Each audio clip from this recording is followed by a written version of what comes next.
My dear sisters and brothers, I am Father Gnanasekar, belong to the congregation of the Blessed Sacrament founded by Saint Peter Julian Aymart. Our aim is to live the Eucharist and make known its meaning to the whole world. This little effort, through this reflection and talk, we like to evangelize in a little way on the great mystery, the Eucharist. I like to begin from the Gospel according to Luke.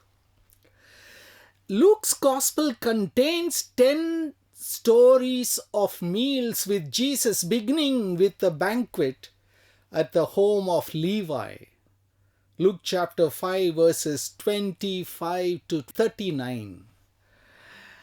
And ending with a meal at Jerusalem with 11 just before the Ascension, Luke 24:36 to 49.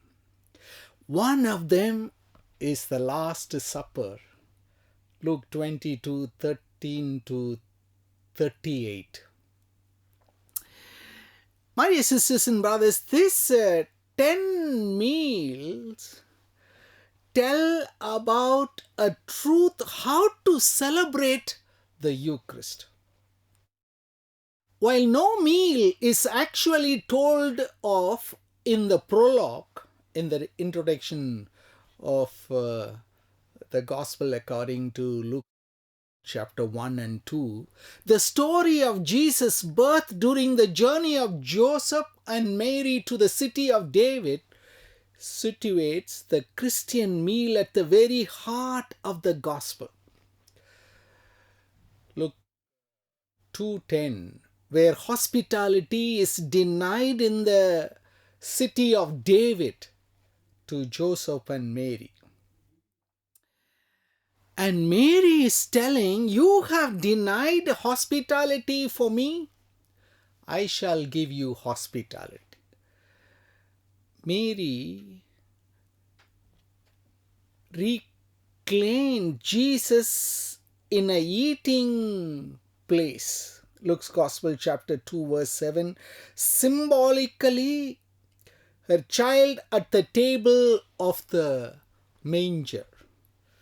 Mary's great gesture and the sign of the child lying in the manger have profound implication for all meals taken with Jesus.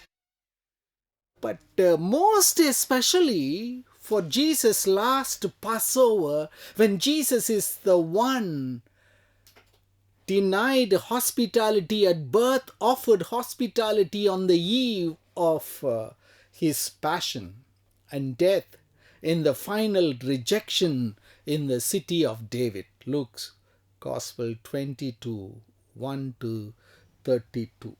Of the 10 meals with Jesus, all are important. 3 in Jesus' ministry, 4 on the way to Jerusalem, and 3 after the death and resurrection.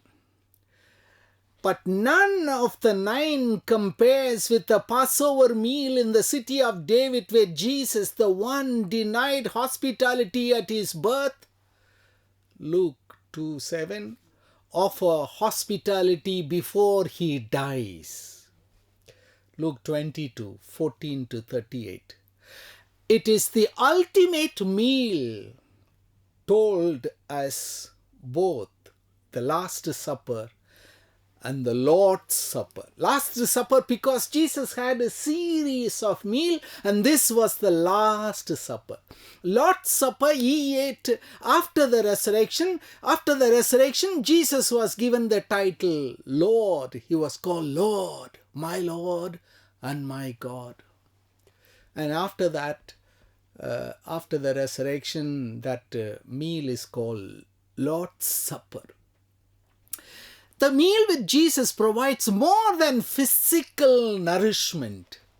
It challenges, forms, reforms, transforms regarding the most basic values for Christian living in community and on mission.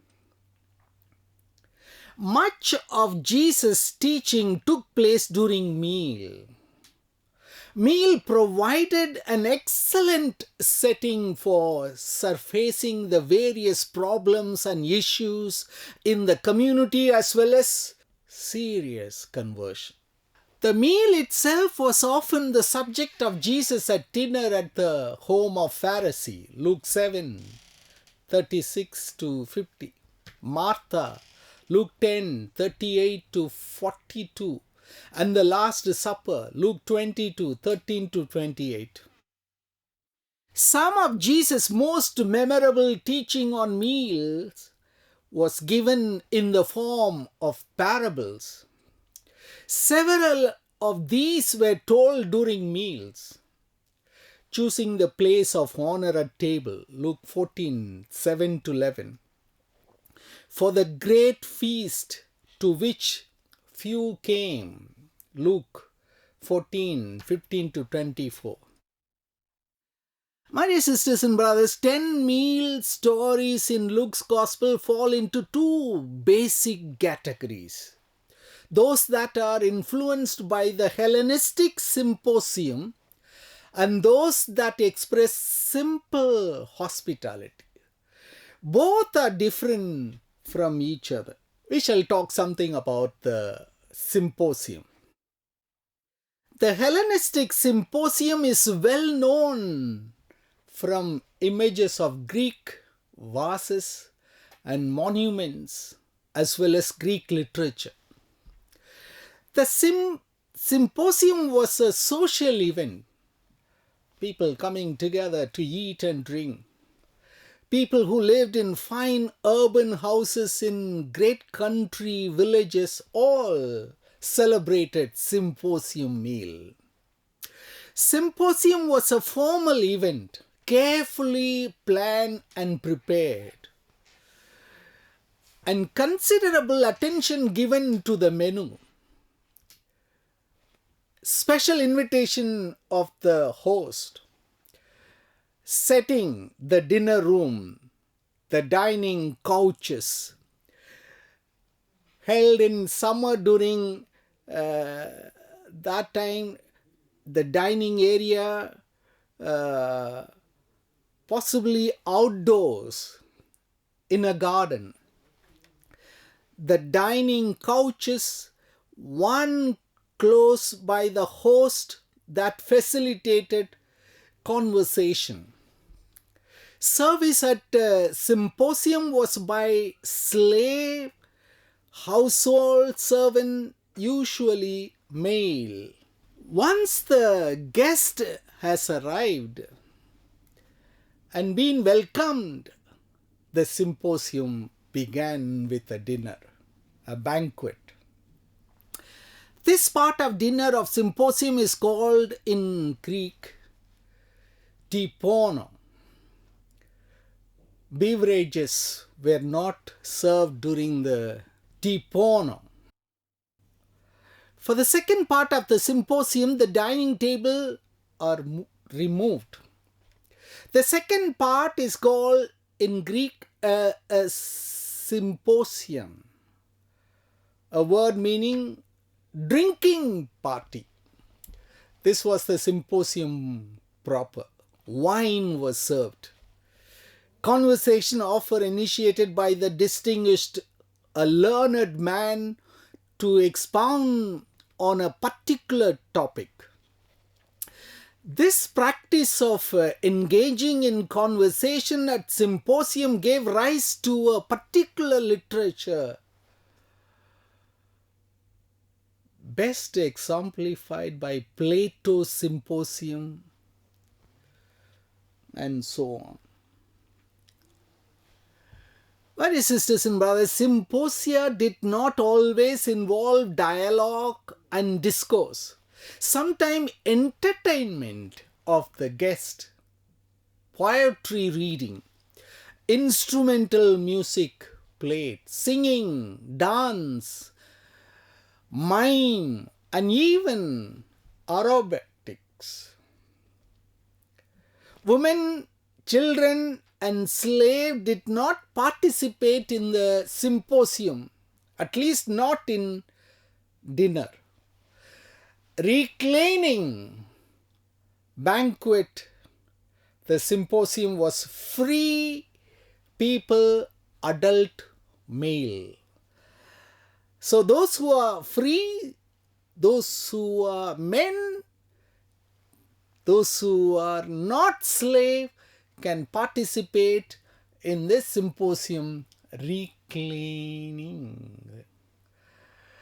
At time, women, boys and slaves were brought in during the second part of symposium for the drinking feast, but their purpose was to serve as prostitute or the like. By welcoming everyone for the Eucharistic symposium, including women, children and slave, the early Christian opened themselves off.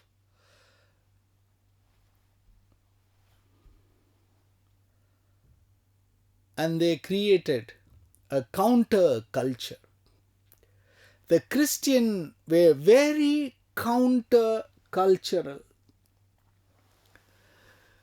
So, my dear sisters and brothers, our Eucharist welcomes everyone, not only the freed men and women, children, but everyone, the slave, the poor, the rejected, the unwanted. So let us look at the 5 of the meals in Luke's Gospel reflect certain aspect of Hellenistic symposium. Number 1, Levi. The meal at Levi's home. Chapter 5, verse 27 to 39. The meal at the home of Pharisee. Chapter 7, 36 to 50. The meal at the house of Pharisee at noontime, chapter 11, 37 to 54. Sabbath dinner, chapter 14, 1 to 35. The Last Supper, chapter 22, 14 to 38. All these 5 meals are Hellenistic symposium style. These 5 meals reflect minimally the symposium. Jesus' teaching tends to be highlighted in the form of a short discourse. And we have the second type of meal, that is the simple hospitality. This is well known from the Bible literature. The story of Abraham and Sarah and the 3 mysterious guests, Genesis chapter 18, 1 to 5. They welcomed and served. That was the beautiful hospitality. Simple hospitality.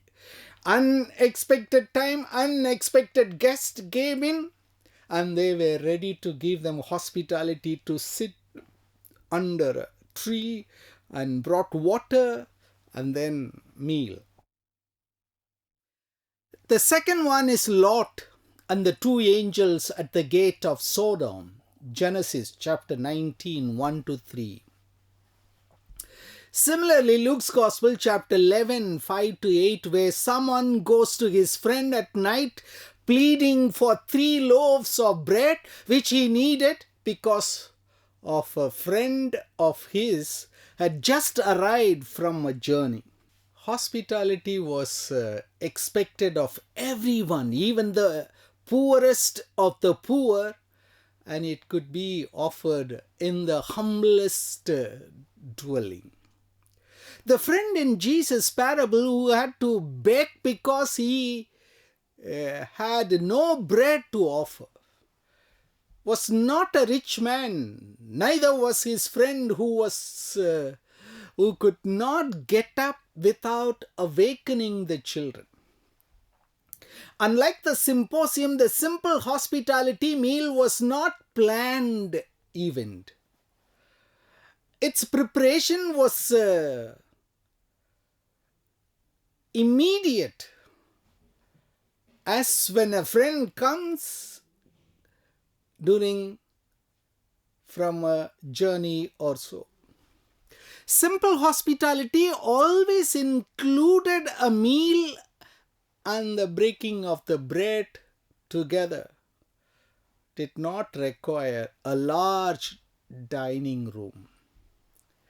Hospitality meal was more in a nature of an ordinary domestic meal made different only by the presence of a guest. It could be taken and shared in any appropriate place, including the shop where the family did their business or where living space was considered home. One did not need an invitation to receive and enjoy hospitality, simple hospitality. Some form of relationship such as friendship or having friend in common was all that needed. Nowhere women and children excluded from sharing in the hospitality meal. Husband, wife, children and their family ate together. Slaves, on the other hand, who were not invited for the domestic meal, were excluded from taking part in the simple hospitality meal. Luke's Gospel, chapter 17, 7-10. When the slave came in from the working in the field, no one will say, that's what Luke is telling, to sit down and eat. The early Christians were just as countercultural in the area of simple hospitality as in their formal dining. Luke's Gospel, chapter 10, 29. Who is my neighbor? Good Samaritan story. For Christians, one's neighbor included all human beings, even slaves. So Eucharist includes everyone. So Eucharist is a counter-cultural sacrament. 5 of the meals in Luke's Gospel reflect the tradition of simple hospitality meals. 1. Breaking of the bread in the city of Bethsaida, chapter 9, 10-17. The hospitality at the home of Martha, chapter 10, 38-22. The home of Zacchaeus, chapter 19, 1-10. At Emmaus, chapter 24, 13-35. 5. In Jerusalem, chapter 24, 36-49. So, my dear sisters and brothers, with this short introduction to the 10 meals of Jesus in Luke's Gospel, let us look into one by one. So Luke's Gospel contains 5 meal stories of Hellenistic symposium and 5 meal stories reflecting the simple hospitality.